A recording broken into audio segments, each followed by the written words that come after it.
The Rugby Championship 2025, folks, gets underway this very weekend. Who are the favourites? What are the odds of the four teams? We'll go through them. Is it the Boks, reigning champions, number one in the world? Is it the All Blacks hosting the Boks this year, including a much-anticipated match at Eden Park? What are the chances given to the more underdog sides of the Wallabies and the Pumas? As I said, we'll go through them. You guys can let us know your thoughts. These are bookmakers' odds converted into probability kind of percentages, so take them with a degree of caution, because remember, bookies' odds are out there because those guys want to take your money, but we have taken their over round out of these odds to make it a nice even out of 100 percentage. I've averaged out a few different bookies from New Zealand, Australia, South Africa and whatnot, so yeah, we'll go through them. We will start with the Wallabies because they were the bottom side in the Rugby Championship last year with just the one win over the Pumas, away to South Africa to start off. Seems like very much a kind of in the deep end start to their competition. Cape Town is the second match, Joburg is the first one, so altitude and then sea level. Then a couple of home games against the Pumas, and then away and home against the All Blacks. They also have their shot against the All Blacks at Eden Park in case the Boks are not able to get that done.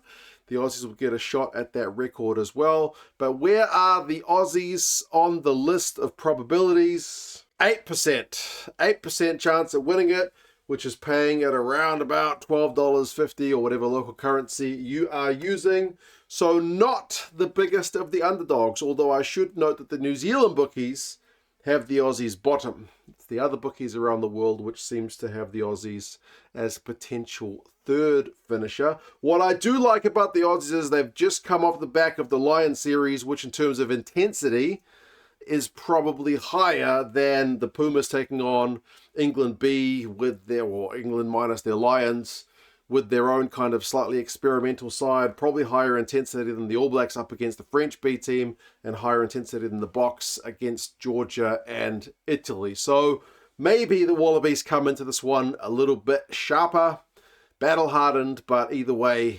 fixtures list is certainly not an easy one. Where does that leave the Pumas? The Pumas, they do have New Zealand at home to start their campaign, which strangely enough is where they don't have as good a record over the All Blacks usually. The Pumas have never beaten the All Blacks in Argentina, but they've beaten us a couple of times over here in NZ, so it's almost a strange one where you would rather be playing away where you are written off underdogs, where there's a little bit of pressure at home to perform. Then away games against the Wallabies, away to South Africa, and then finishing off with a home game against the Boks. 4% chance for the Pumas. They are predicted across the averaging of the bookies I looked at to be the bottom of the four sides, which would contradict last year where they got wins over everybody, although they also lost to everybody as well. So if they can get some consistency, you feel like they will do better than that. But they would probably like to start the campaign with a win over the ABs just to put a bit of a spanner in the works, paying about $25. But as I said, the New Zealand bookies have got these sides around the other way. The New Zealand bookmakers giving the Pumas a bit more credit. Where does that leave the ABs and the Boks? The ABs, as I said, they are hosting the Springboks this year, which, if these guys are the two favourites, is a massive, massive advantage. Although there is a little bit of a risk for the ABs because all the chat is about these South African games. All the chat is about this Eden Park game.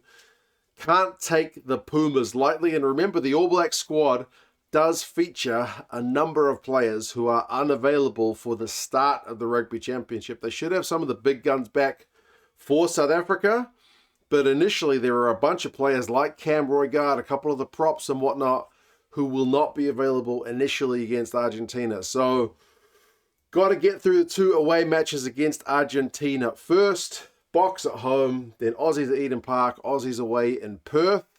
Where are the All Blacks sitting? 48%. That does make the All Blacks the favourites ahead of South Africa for this Rugby Championship, and that includes the South African bookmakers as well, paying around just over $2, depending on which bookmaker you look at. Again, check your local currencies and whatnot.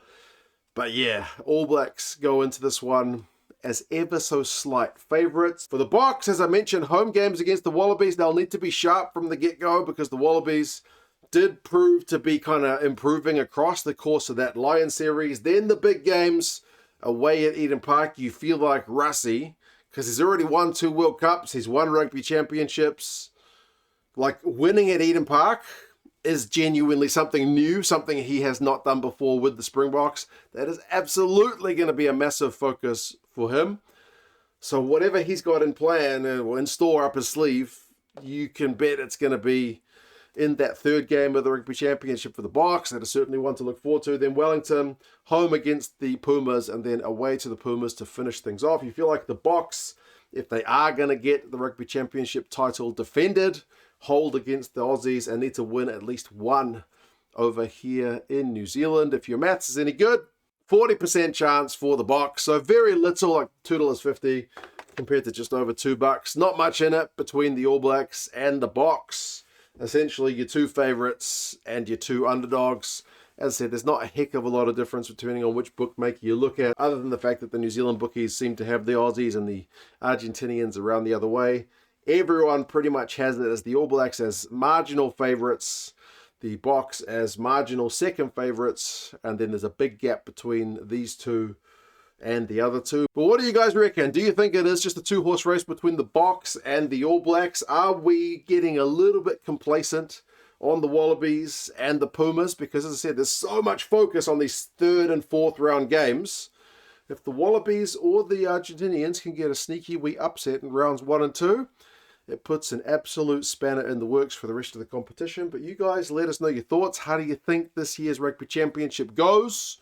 Is Eden Park the #1 match you're looking forward to, or is there something else on the cards you think could be a bit special? If you guys want to support the channel, get yourself some rugby gear, All Blacks gear, Wallabies gear. Links to both those shops down in the description. If you're not looking for rugby gear, there's Patreon down in the description too. Good to have you guys along. Cheers. Subscribe to the channel if you haven't done so already. Take care, and I will talk to you guys again soon. See you later.